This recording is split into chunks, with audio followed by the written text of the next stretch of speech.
Welcome back another episode. Don't forget to subscribe. The events of the second season premiere of the Frasier revival provide evidence of Frasier Crane's uniqueness from Cheers. The Harvard educator and former therapist of Kelsey Grammer is officially back in the Paramount Plus revival, continuing his farewell tour in Boston. The goal of the first 10 episodes of Frasier was to reacquaint the character with his former haunt, even if he strangely skipped his go-to bar. Despite this, Frasier's past with Cheers continues to play a significant role in his storyline, particularly because it helped to bring Freddie into the world. The new program will eventually have to accept it. It was a risky decision to give Frasier his own spin-off when Cheers concluded. The Tortellis, the first offshoot of the successful bar-set sitcom, was terminated early on despite its success. Although entertaining, Grammer's character lacked the same appeal as many of the other characters in Cheers. Nevertheless, when the Seattle-based Frasier was successful, the risk paid off. But in order for the offshoot to succeed, Frasier had to adapt to his new environment in the Pacific Northwest. The second episode of the Frasier revival gives a narrative explanation for this, which was lacking for a long time.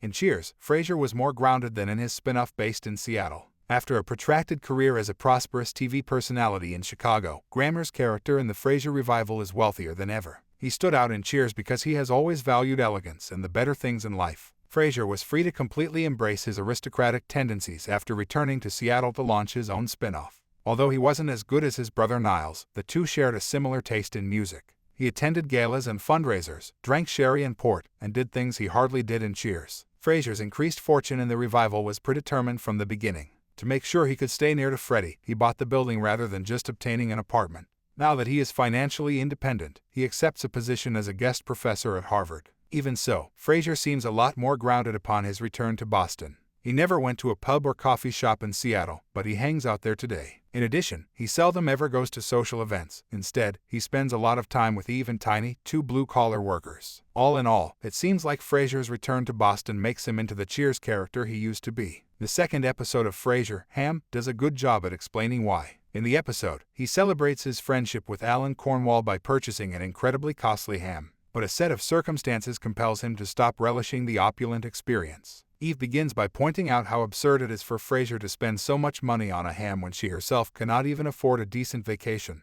Therefore, the ham is destroyed as a result of Eve and David's improper handling of such an expensive delicacy. Niles could have easily handled the jam and Iberco if Frasier had remained in Seattle. Frasier meant for the Crane brothers to savor the pricey pork dish in the season 2 opener, and they might have done so with their preferred wine combination. Ultimately, though, he is compelled to sip Eve's inexpensive sangria, which at first he finds offensive, because those around him don't seem to care as much about the experience he had hoped for. The events of Cheers are the source of Frasier's capacity to adjust to his environment in the revival. When Grammer's character first appeared, he was Diane's rebound boyfriend, and, in contrast to Sam, they were far more compatible. But Frasier stuck around even after Shelley Long departed Cheers, trying his best to blend in even if he couldn't completely. When he went out with Niles in Seattle, he never really watched sports or drank beer before then. Frasier made adjustments so he could keep visiting Sam's bar. It's a common belief that the enjoyment of Frasier depends on the people around him. It's interesting to note that his social circle has an influence on his attitude and behavior. Even though Frasier might never fully shed his snobbish demeanor, Boston manages to temper it.